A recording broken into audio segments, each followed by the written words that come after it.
ትግራይ ውስጥ እየተፈጠረ ያለው ነገር በጣም ያሳዝናል። ሰላም፣ አዶናይ ይባላለሁ። የ26 ዓመት ወጣት ነኝ። የተወለድኩት መቀሌ። ትግርኛ በደንብ ጥርት አድርጌ ማውራት እችላለሁ።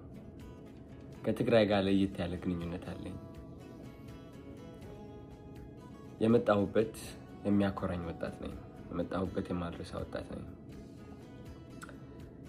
ባይገርማችሁ ይህ ዓመት እየጠበቅኩት የነበረው አንድ ትልቅ ነገር አለ። አሸንዳ ማለት ከበዓል በላይ ነው። አሸንዳ ማለት ብዙ የትግራይ ተወላጆች አብረው ሴሌብሬት የሚያደርጉት ትልቅ የህፃንነት ትውስታችን ነው። አሸንዳ በጣም እየጠበቅኩት ነበር። እስካሁንም ነገሮች ሰላም ይሆናሉ ብዬ ጠብቄም ነበር። የትግራይ ወጣቶች በጣም ያሳዝኑኛል። ምክንያቱም ከማንም ፍጡር በላይ ተስፋ ያላቸው ወጣቶች ናቸው። ልክ እንደኔ። ያለፈው ዓመት አሸንዳ ስመለስ ወደ መቀሌ የተሰማኝ ስሜት ምን እንደሆነ ልንገራችሁ።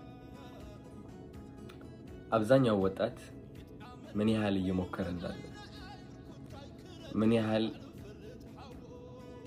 በእግዚአብሔር እየተማመነ እንዳለ ነው ያስተዋልኩት።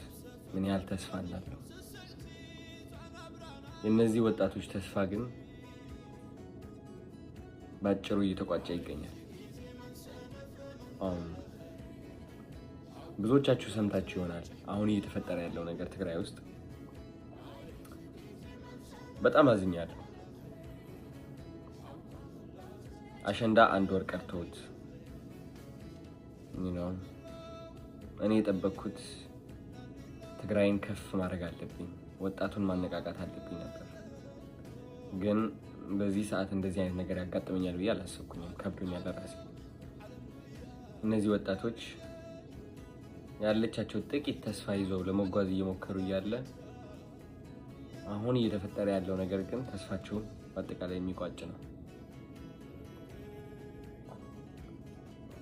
ውጊያ የእነዚህ ወጣቶች ጠላት ነው። አይናቸው ስመለከት፣ ፊታቸው ስመለከት ጀግንነት ይታየኛል። እነዚህ ወጣቶች ውስጥ ጀግንነት አያለው። ግን የማየው ጀግንነት የውጊያ ጀግንነት አይደለም። የማየው ጀግንነት የተስፋ ጀግንነት ነው። የሰላም ጀግንነት ነው። የመለወጥ ጀግንነት ነው። እነዚህ ወጣቶች ውጊያ መግባት አለባቸው ብዬ አላስብም፣ አላምንም። በዚህ ዘመን ውጊያ ወደ ኋላ እንጂ ወደፊት ሊወስደን አይችልም። እነዚህ ወጣቶች ይበቃቸዋል። አሁን የሚያድጉበት ጊዜ ነው። አሁን የሚለወጡበት ጊዜ ነው። እኔም እነሱን ለማስተማር፣ ወጣቶቹን ለማነቃቃት ራሴን በጣም ሳዘጋጅ ነበረ። በተቻለኝ አቅም እንዴት አድርጌ እነዚህ ወጣቶችን ተስፋቸው ላስቀጥለው፣ እንዴት በራስ መተማመናቸው እንደገና እንዲመልሱ ላግዛቸው፣ እንዴት ቀና ብለው እንዲሄዱ ላግዛቸው፣ እንዴት ውስጣቸው ላይ ያለው ፍርሃት ለመቅረፍ ልሞክር። እነሱ ያለፉትን ነገር ባላልፍም ግን ልክ እንደ አንድ ወንድማቸው እረዳቸዋለሁ። ይህ ውጊያ ጓደኞች ያጣሁበት ውጊያ ነው። ይህ ውጊያ ወንድሞችን ያጣሁበት ውጊያ ነው። እመኑ። እንዲደገም ግን አልፈቅድም። ያመኛል በጣም። ታሪክ መደገም የለበትም። ከፍ ብለን መገኘት አለብን። ከታሪካችን ከፍ ብለን መገኘት አለብን። መስተካከል አለብን። በጣም ይህ መልእክት ለኢትዮጵያውያን ይሁን፣ ለሁላችሁም። ትግራይ ስትባል መሬት የምትመስላችሁ ከሆነ ተሳስታችኋል። ትግራይ ስትባል ብሔር የሚመስላችሁ ከሆነ ተሳስታችኋል። ትግራይ ከዛ በላይ ነች። ትግራይ ማለት ኢትዮጵያ ነች።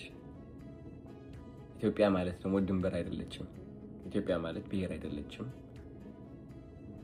ኢትዮጵያ ማለት ሃይማኖት ብቻ አይደለችም።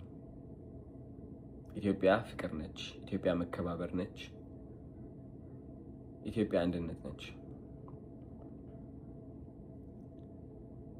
አንድነት ውስጥ ከሆን እነዚህ ወጣቶች እያለፉበት ያለው ነገር ይገባናል። ምንም ንግግርም አያስፈልግም።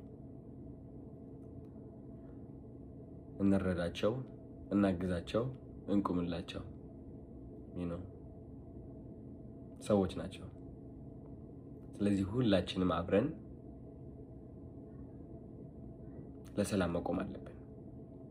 ውጊያ አንፈልግም ማለት አለብን። የውጊያ ዘመን ላይ አይደለንም ያለነው። ይበቃል።